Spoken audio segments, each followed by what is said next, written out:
Hi, Lily. Welcome to the High Vibration Living Podcast. Hi, thanks for having me. So, I'm so excited, like I mentioned to you, to have you on to talk about nutrition once you decide you want to get pregnant and once you're pregnant.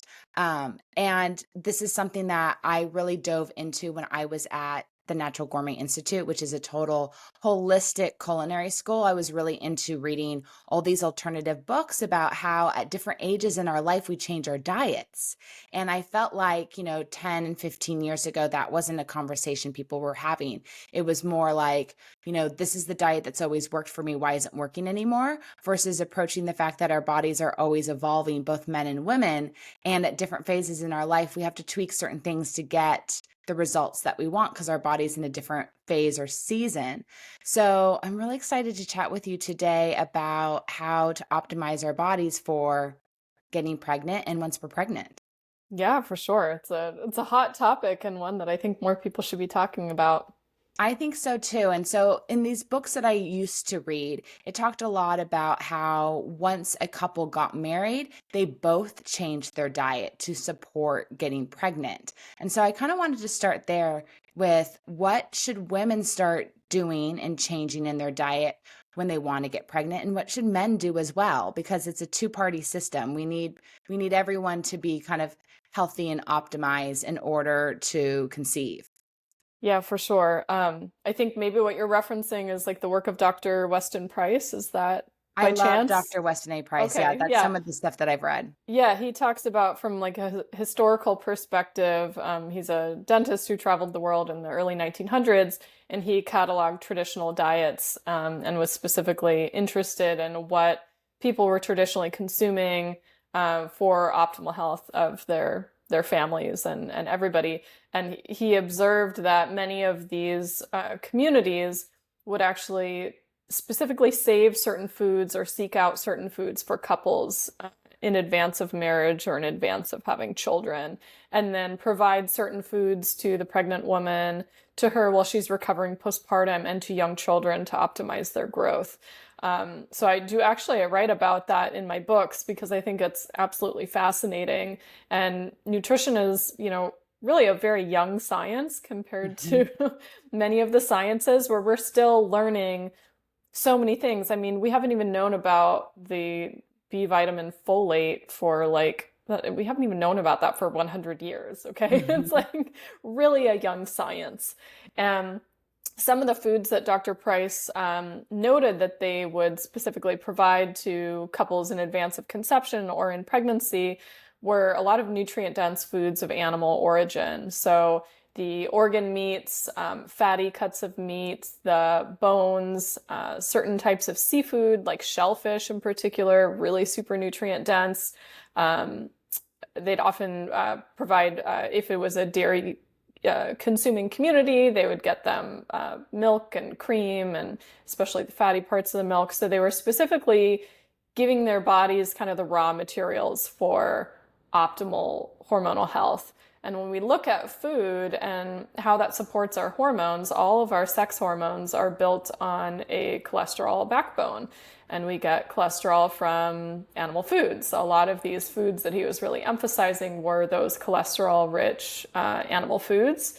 And then, in addition to that, when we just look at which are the foods that have the greatest nutrient density, like the highest quantity of or concentration of vitamins or minerals, essential amino acids per ounce, you find those in these very animal foods. So we're at this place where now the science is kind of catching up to some of these observations, but it's certainly more than just stories of historical interest or Mhm. anecdotes. There is real science supporting a lot of the nutrients in these particular foods and how they support things like egg quality, sperm quality, fertilization, implantation, early embryogenesis, and like all the stages of pregnancy. Where do you suggest people turn when they want to start diving into this information? Because I think people can't seem to find, single sources or a single book to start reading to change their diet and start cooking in a way that's going to be more supportive with that. I mean, that's a big reason that I wrote my wrote my books. So my third book just came out this year, Real Food for Fertility, and it goes into all of this, right? So we go into some of the historical perspectives.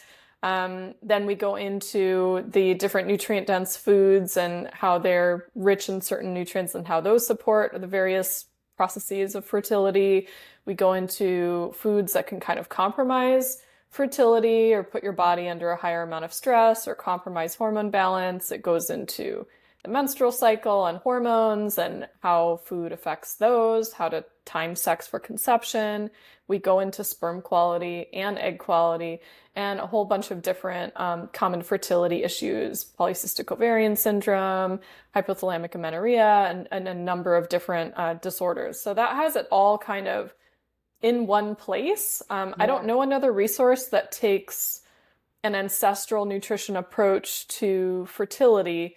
A lot of the resources that I come across, they're either kind of, spouting the mainstream conventional food pyramid kind of advice, or they're promoting a Mediterranean diet. And we specifically address that in the book itself. That was a big section that I wanted to write about, because the way in which we have interpreted a Mediterranean diet is really not traditionally culturally accurate to the region. It's very much like a, white coat American interpretation. Like the way that we've defined the sort of modern Mediterranean diet is through the lens of Ansel Keys, which is the guy who brought us all of our fear of saturated fat and cholesterol and the diet heart hypothesis. Yeah, it all comes back to Ansel Keys, interestingly. So we kind of unravel that a little bit because, a Mediterranean diet, even by conventional definitions, is not necessarily bad, but it's missing a lot of key nutrient-dense foods because they're singling out saturated fat as the boogeyman that you have to get rid of. And it's so still regional. So there are different parts of the Mediterranean where people are eating completely different foods. And a lot of what they're eating is what they've only had access to because they were limited to what they could grow on their land and what they could catch. So I've always been hesitant to the Mediterranean diet. But, as a personal chef and a health supportive chef, when someone says that's what they want to follow, that's how I prepare foods. But I get really excited and amped up when a client says, bring me the organ meats, sneak them into my meatballs, my meatloaf, my soups, my stews. Because as you and I both know, that's the nutrient dense food. And I also love it when I can, use a lot of ghee or butter or A2 raw milk or cream because it's brain food. And I know it's just going to be more supportive for them long term and change their energy levels. And it makes the food taste a lot better too. So that helps your cause too. Yeah, and it's more satiating, right? Yeah. So like after you eat your meal, when there are more natural fats in it, you're satisfied. Yes. You aren't constantly reaching for something else. You aren't hungry 2 hours later.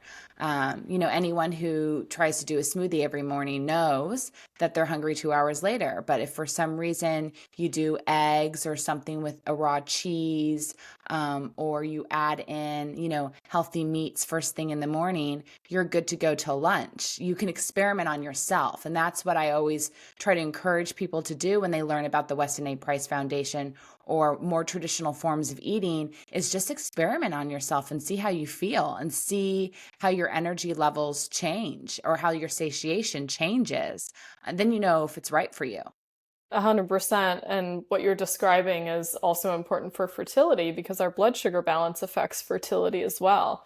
So they've actually done studies looking at women, even those who don't have prediabetes or type 2 diabetes or anything like that, and women who experience even very mild elevations in blood sugar on average. Not saying a single spike in blood sugar is an issue, but repeated sort of smaller spikes or fasting blood sugar trending just a little bit higher, a sign of underlying insulin resistance, but not in the pre-diabetic range necessarily. Those women experience a delay in conception. So what you're describing by, really prioritizing protein first thing in the morning to set your blood sugar and insulin levels at a healthy place for the rest of the day, because truly it does set the stage for that hormonal balance for the rest of the day. That's also supportive of egg quality, sperm quality, overall fertility. And this also comes into play in pregnancy as well, as we start having concerns about gestational diabetes. So it's excellent advice. Really good advice you're giving. So what I love to do right now, I go through different phases for breakfast. And like right now, I love eggs in the morning with a little kimchi or sauerkraut and some sort of healthy starch, whether it's a sweet potato, a yam, um, a potato, like an all natural handmade corn tortilla, something. And sometimes I'll add a little raw cheese and then a little green, cilantro, spinach, something like that. What do you love and suggest for clients to start having for breakfast, especially as we move into fall and people are more comfortable having warm breakfasts? Yeah, well, I mean, I'm a huge fan of eggs, so what you're describing sounds excellent. I do like to point out, I think a lot of people are, for some reason, used to like smaller breakfasts, like, oh, well, I had an egg, like one egg. You probably are going to need a couple eggs or an Yeah, egg with some agree. other protein options. Yeah, exactly. Like you're saying, you consume 3 eggs. I often do the same, or if I have two, then I'll have some other protein with it. Might have some cheese or some sausage or some Hmm. bacon or just something else on the side, kind of round it out. If you can get to that at least like 25, 30 or so grams of protein per meal, that really helps set the stage. So any of the egg options we are talking about are great. I love doing like a sauteed vegetables and then I crack my eggs on top of it and So then good. like flip the whole thing or one egg at a time. And so you get the sauteed veg with all the flavors like in the eggs itself. It just makes it a little more, I don't know, a little more enjoyable. Or sometimes I'll do like a freshly grated Parmesan cheese, not like the fake green can Mhm. stuff, but actual grated Parmesan cheese or like a dry grated mozzarella as like a layer in the pan, kind of warm it up a little so it just starts to melt, crack my eggs on that, and it makes like a nice crispy cheesy layer on the bottom of the eggs, which is really yummy. Um, Egg tacos or tostada can be delicious. A sweet potato sausage hash can be good. One of my favorites. Yeah. Yeah, I mean, I love like warm, savory breakfast. I'm very much known for like heating up some leftovers from the night before and then like Yeah. cook an egg and stick it on top, something like that. But like a cottage cheese, Greek yogurt based meal can also work for, getting a really solid protein source. I'm not the hugest fan of like smoothies or shakes, but sometimes that works for people as well, as long as they're getting enough protein in there. Like you said, if you're just doing what a lot of people think of as a smoothie is just fruit on fruit on fruit on fruit. And it's delicious and refreshing, especially in the summer, but it's not giving you that satiety factor. It's just pure Yeah. carbs. It gives you a big blood sugar spike and then a big crash. You'll be hungry really quickly. So, kind of like moderating the amount of fruit and making sure there's a protein source, whether that's the cottage cheese, Greek yogurt. You could do a protein powder, like a beef protein isolate or collagen. That can kind of round it out and give you like a little more sustenance from a smoothie. I would love to know, you mentioned foods that can hurt fertility. I would Yeah. love to know what you. Sure. And interestingly, there is a lot of overlap between things that we're concerned about in pregnancy as well. So caffeine beyond a certain limit can start throwing off hormone balance. So that is one where you want to be careful with the quantity of caffeine that you're consuming and just notice whether or not it's throwing off your menstrual cycle parameters. That's often like the easiest, simplest, and free way to see whether it's throwing anything off. Excessive amounts of alcohol can also interrupt hormone balance. It tends to drive up estrogen, which when that gets beyond a certain level, that can be a bit problematic. But moreover, you're also kind of stressing your liver out and trying to detoxify it. So a lot of women and men notice improvements in their fertility when they significantly reduce or even cut out the alcohol. Um, some other ones that can be issues are foods that overly spike your blood sugar and specifically the really refined processed carbohydrates. So all of our like added refined sugars, the corn syrup, the white sugar, um, the refined starches like white flour, white rice. I know a lot of people, that's like a traditional food, so I hate to call out white rice, but we have to keep the portion in check because it is a really big blood sugars spiking food. So a little white rice is like, there's nothing in it that's going to kill you or anything. But if you have like meals that are based around a really big bowl of rice, cup and a half of rice, no matter what, you're going to be seeing a really significant blood sugar spike with that. So I like, moderating the quantity of some Mhm. of those more refined carbohydrates so you're not experiencing as significant and as frequent of blood sugar spikes is really important. Another one is the quality of fats that you're consuming. So an excessive amount of the omega-6 rich vegetable oils, or now everybody's calling them seed oils, can be an issue. It throws off our omega-6, omega-3 balance in our body, and it also tends to cause inflammation. They're just really sensitive to heat and exposure to air and light, and they've also undergone a ton of processing before they even make it into the bottle at the grocery store. Not to mention the heating that they experience when they're, being heated up in a deep fryer to fry French fries or whatever. So I really encourage people to do their best to minimize the amount of those oils that they're consuming. We're talking like soy oil, corn oil, cottonseed oil, the regular sunflower oil, any of these really high omega-6 oils, which tend to be the ones in a lot of our processed foods, they're really not doing our bodies any favors. The trans fats also are no good, although those have been significantly reduced from the food supply once we had mandatory labeling about 12 years ago that went into effect. So I don't really have to like educate on that very much because they're just not in the food supply. And lastly, I would say an excess of soy can be an issue, especially not traditionally fermented soy products. So I'm not worried about some like organic tamari or some miso or some tempeh. But when people are getting a lot of soy, especially in the more like processed soy protein isolate, powders, Mhm. bars, shakes, that whole thing, soy milk, it really can throw off our hormones. So they are the richest source of phytoestrogens in the food supply. These are sort of plant estrogens. They can mimic natural estrogen, but they can kind of throw off the ratios of different hormones. This has been really well documented in the literature. Women who consume more soy tend to have a longer time to conceive.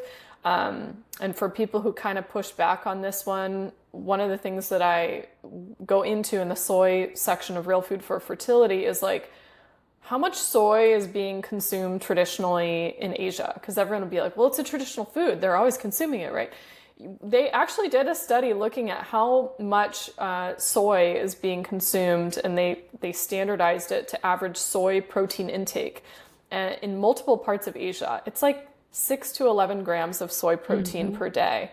And you look at a typical American, especially a plant-based or vegan, vegetarian American, you look at like a protein bar, you're getting, 15, 20, 25 maybe grams of soy protein in that single bar. Like we're just not consuming it in a traditional way, Mhm. but we're also not consuming it in traditional quantities. Like it's one thing to have a miso soup that has, seaweed and a couple little chunks of tofu floating around in it. And it's another thing to have like multiple meals based on soy protein isolate, fake meats, and then the soy protein bar is a snack. It's just so much more soy than our bodies expect to be exposed to.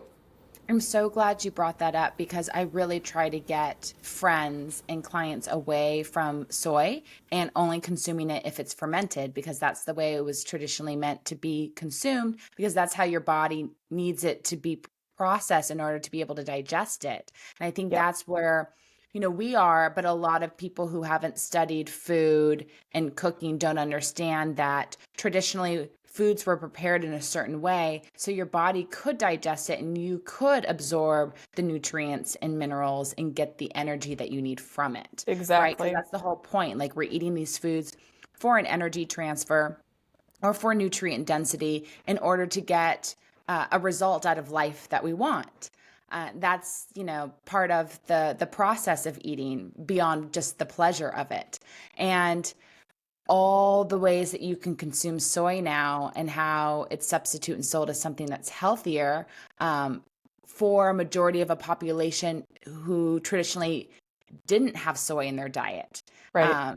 I think it's really important for people that are listening, and I'm curious your thoughts on this. Like if you're working on, conceiving and getting pregnant and having a healthy pregnancy, like what's your family's origin?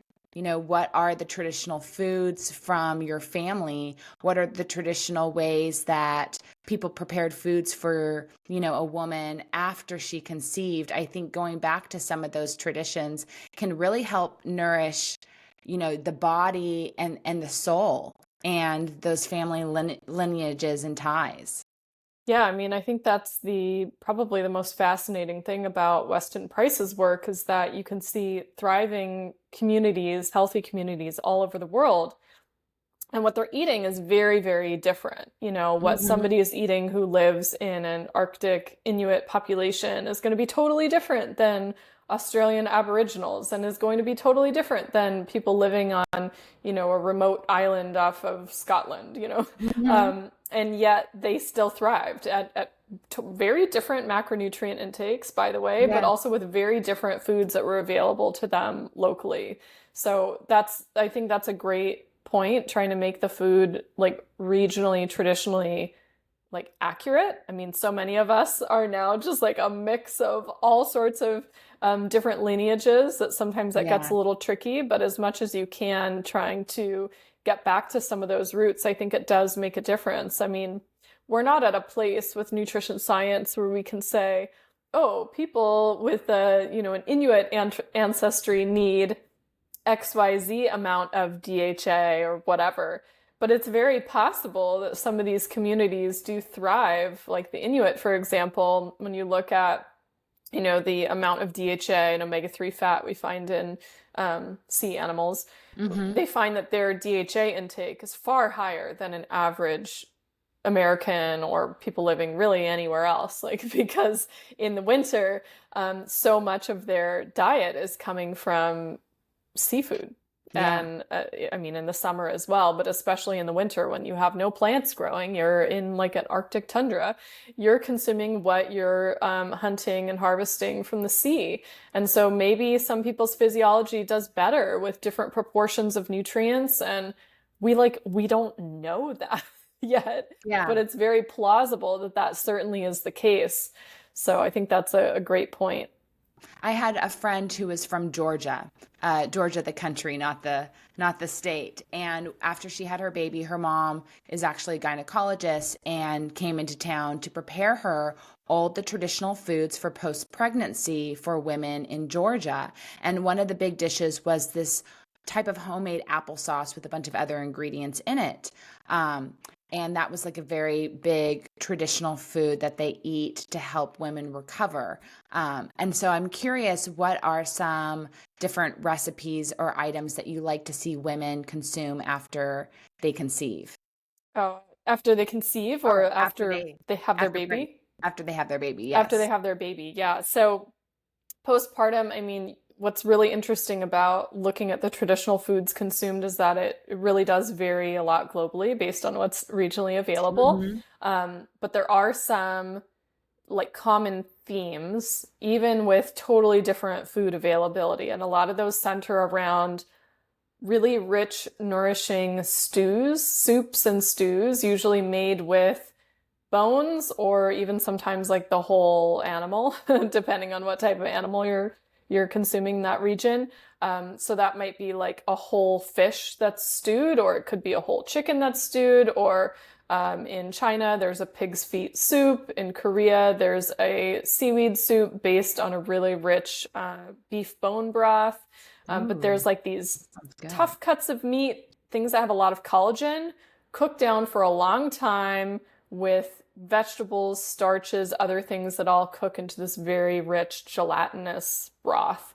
And you think about all the things your body has been through with pregnancy and childbirth, and now probably nursing and just healing and recovery, there's a ton of collagen turnover, and protein needs are significantly higher in early postpartum. So that makes a lot of sense that those would kind of take center stage regardless of where you're at. A lot of times there's an emphasis on the vegetables being well cooked, fruits also being consumed cooked rather Yes. than raw. You see Yes. this a lot, and sometimes there's sort of like these little Yeah. And what I love is it's all different across the world, but yet it is all the same.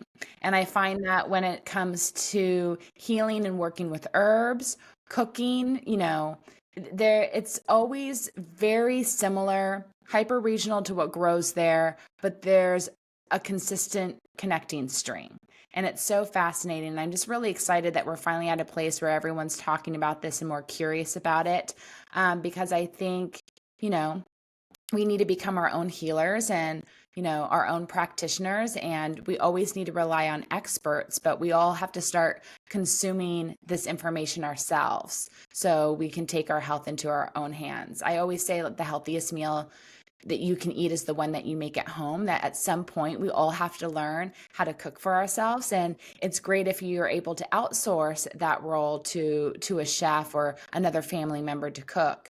But ultimately, you have to learn to do these things yourself for optimal health and well-being. Yeah. And we all can. And I always say, give yourself 3 times. So take a recipe and make it 3 times, because it takes the first time you're just learning a new skill. The second time, you're getting more comfortable and you can adjust some of the ingredients to match your flavor profile or what's available at your grocery store. And I feel like the third time, like you're getting in sync and you're making it your own.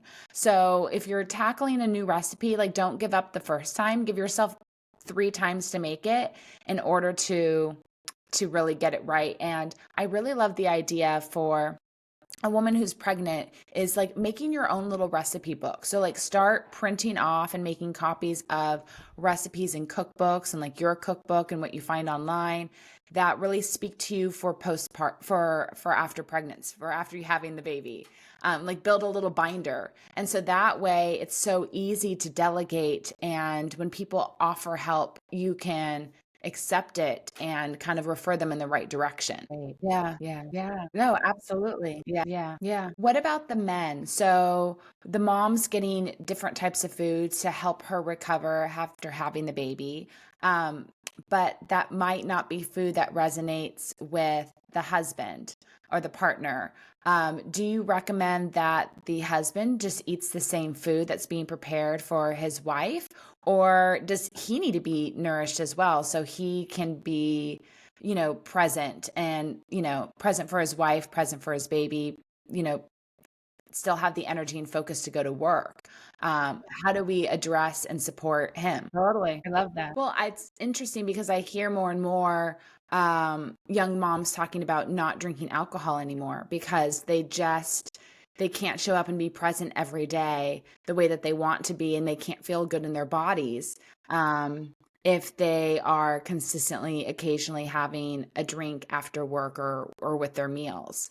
So it's interesting to see that it ultimately comes back to blood sugar. Whether it's having dessert every night or having a glass of wine or a cocktail, it's all coming back to blood sugar that allows you to be able to wake up in the morning and feel good and perky and present. I agree. And it appears to be a cultural shift. It appears to be beyond age.